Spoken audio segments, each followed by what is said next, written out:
Haryana Sikh gurdwara management committee जो 1 दिसंबर को होंद में आई और जिसका विधिवत से इलेक्शन होके 21 दिसंबर से महंत जी को प्रधान और आपके भाई को जनरल सेक्रेटरी बनाया गया।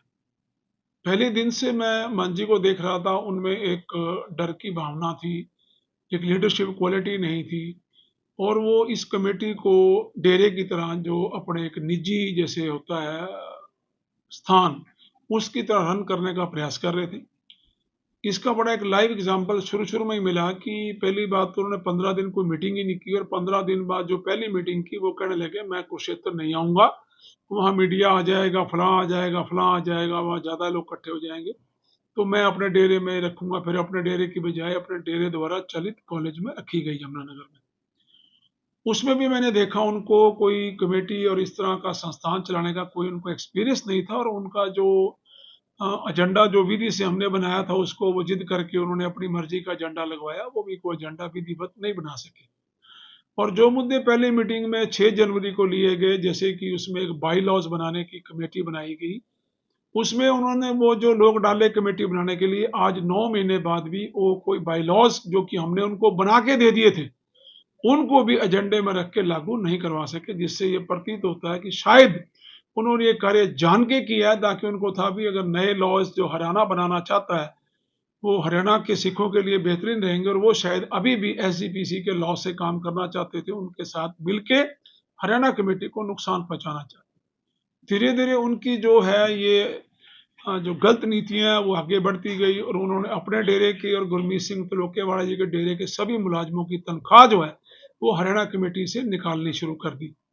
अपने जो डेरों पर काम करने वाले सेवादार थे उनको हरियाणा कमेटी का मुलाजिम दिखा के 4-4 गुना तनख्वाह जो है कमेटी से लेनी शुरू कर दी। यहीं भी वो नहीं रुके, इसके अलावा उन्होंने श्री अकाल तख्त साहब की मर्यादा के उलट जाकर धारणा के जत्थे भी जो है भर्ती करने शुरू कर दिए। उसका एतराज करने पे भी आगे से वो बुरा भला कहते थे और मीटिंग में जो मोहनजीत सिंह जी हैं वो उनकी जिम्मेवारी होती थी कि मीटिंग को खड़ा जाए, ताकि जो हमारी तरफ मेंबर है वो उठ के वॉकआउट कर दें और वो मनमानी करें। इस बार 14 अगस्त की मीटिंग में उन्होंने सिख रिसर्च सेंटर के नाम से और हरियाणा कमेटी का एक दफ्तर अपने डेरे जोड़िया में बनाने के लिए उन्होंने मता नंबर 51 और 52, ये दो मते अगर पास हो जाते तो लगभग 6 करोड़ रुपया जो है महंत जी अपने डेरे पे ले जाने में कामयाब हो जाते, जिसको हमने उनकी जो ये इस किस्म की सोचें थी उनको नेस्ता नाबूद किया, उनसे रोका टोकी की, जिसके एवज में माहौल बिगाड़ने के लिए जो मोहनजीत सिंह जी उन्होंने अब्बा तब्बा और बदतमीजी से बोलना और गलत शब्दों का प्रयोग शुरू कर दिया। वो जो आपने बहस देखी वो उसी बहस की का नतीजा थी। और सैकड़ों साल की जो शिरोमणि कमेटी की प्रथा है एक, जिसमें कि एग्जीक्यूटिव मीटिंग में कभी भी जीवन में कैमरा नहीं लगाया जाता, उसमें उन्होंने कैमरे का प्रयोग किया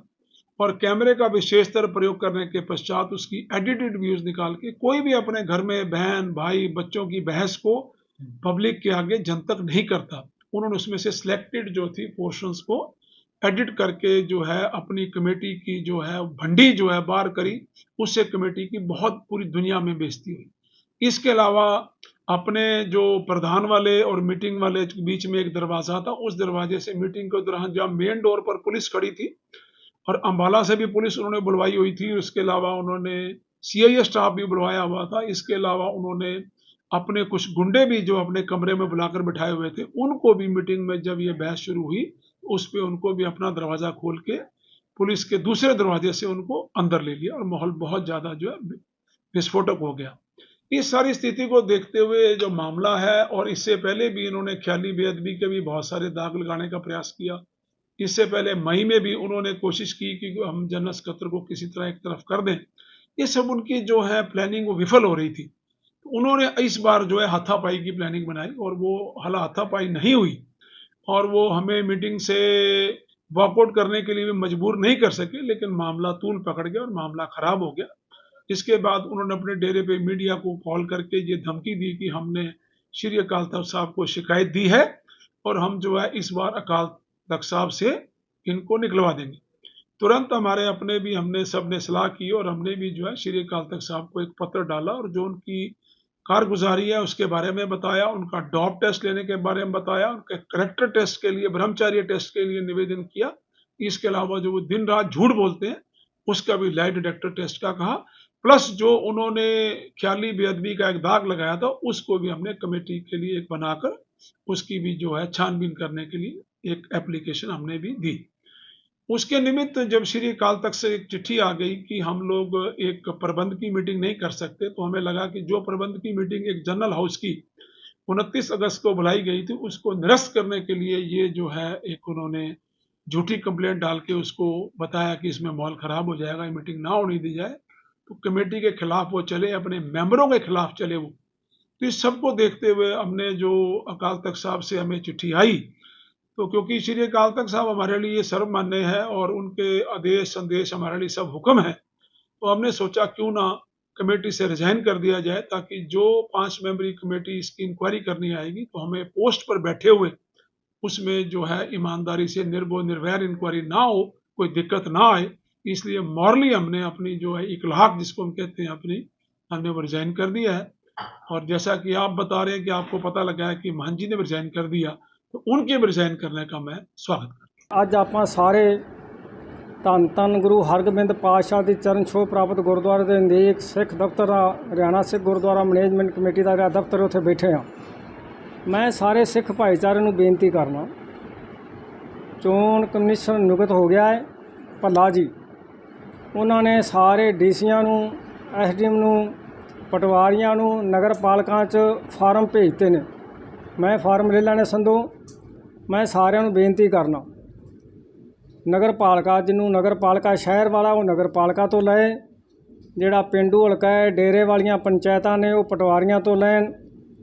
ਫਾਰਮ ਲੈ ਕੇ ਵੱਧ ਤੋਂ ਵੱਧ ਫਾਰਮ ਬਣਾ ਕੇ ਸਿੱਖ ਵੋਟ ਬਣਾਉਣ, ਜ਼ਿਆਦਾ ਤੋਂ ਜ਼ਿਆਦਾ ਸਿੱਖ ਵੋਟ ਬਣਾਉਣ। ਜਦੋਂ ਵੋਟ ਬਣ ਜਾਏਗੀ ਫਿਰ ਸਰਕਾਰ ਇਹਦਾ ਚੋਣ ਵੀ ਕਰਾਵੇਗੀ। ਤੇ ਮੈਂ ਸਾਰਿਆਂ ਨੂੰ ਬੇਨਤੀ ਆ ਜੇ ਹੀ ਕਰਨਾ ਪ੍ਰੈਸ ਦੇ ਮਾਧਿਅਮ,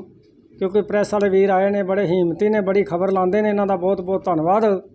ਮੈਂ ਬੇਨਤੀ ਕਰਨਾ ਵੱਧ ਤੋਂ ਵੱਧ ਵੋਟ ਬਣਾਓ। ਸਾਰੇ ਸਿੱਖ ਜਗਤ ਨੂੰ ਅਪੀਲ ਹੈ ਮੇਰੀ, ਤੇ ਨਾਮ ਜਪੋ ਤੇ ਵੰਡ ਛਕੋ। ਸਾਰਿਆਂ ਨੂੰ ਇਹ ਅਪੀਲ ਹੈ। ਵਾਹਿਗੁਰੂ ਜੀ ਕਾ ਖਾਲਸਾ, ਵਾਹਿਗੁਰੂ ਜੀ ਕੀ ਫਤਿਹ। ਵੋਟ ਬਣਾਉਣ ਤੇ ਪ੍ਰਕਿਰਿਆ ਹੈਗੀ ਹੈ ਜਿਹੜੀ ਜਿਨ੍ਹਾਂ ਸੰਗਤਾਂ ਨੂੰ ਦਿੱਕਤ ਆਏਗੀ ਕਿ ਇਸ ਦਫ਼ਤਰ ਵਿੱਚ ਵੀ ਆਪਾਂ ਕੋਈ ਇਸ ਤਰ੍ਹਾਂ ਦਾ ਕਾਰਜ ਕਰਾਂਗੇ ਵੀ ਮੈਂ ਇੱਥੇ ਕਿਸੇ ਨੂੰ ਇੰਚਾਰਜ ਬਣਾ ਦਿਆਂਗੇ। ਅਸੀਂ ਇੱਥੇ ਕਿਸੇ ਨੂੰ ਇੰਚਾਰਜ ਬਣਾ ਕੇ ਤੇ ਉਹਦੀ ਡਿਊਟੀ ਲਾ ਦਿਆਂਗੇ। ਕੋਈ ਵੀ ਪਟਵਾਰੀ ਤੋਂ ਦਿੱਕਤ ਆਉਂਦੀ ਏ, ਕੋਈ ਕਿਤੇ ਥਾਂ ਤੋਂ ਨਗਰ ਪਾਲਿਕਾ ਤੋਂ ਸੈਕਟਰੀਆਂ ਤੋਂ ਦਿੱਕਤ ਆਉਂਦੀ ਹੈ, ਉਹ ਦਿੱਕਤਾਂ ਅਸੀਂ ਸਿੱਖਾਂ ਦੀਆਂ ਦੂਰ ਕਰਾਂਗੇ। ਜਿਹੜੇ ਵੋਟ ਬਣਾਉਂਦੇ ਨੇ 1 ਤਰੀਕ ਤੋਂ ਲੱਗ ਕੇ 30 ਸਤੰਬਰ ਤੱਕ ਵੋਟ ਬਣਨੀ ਹੈ, ਤੇ ਵੱਧ ਤੋਂ ਵੱਧ ਵੋਟ ਬਣਾਓ। ਤੁਹਾਡੀ ਸਿੱਖਾਂ ਦੀ ਸ਼ਕਤੀ ਦਾ ਪਤਾ ਲੱਗੇਗਾ ਕਿੰਨੀ ਵੋਟ।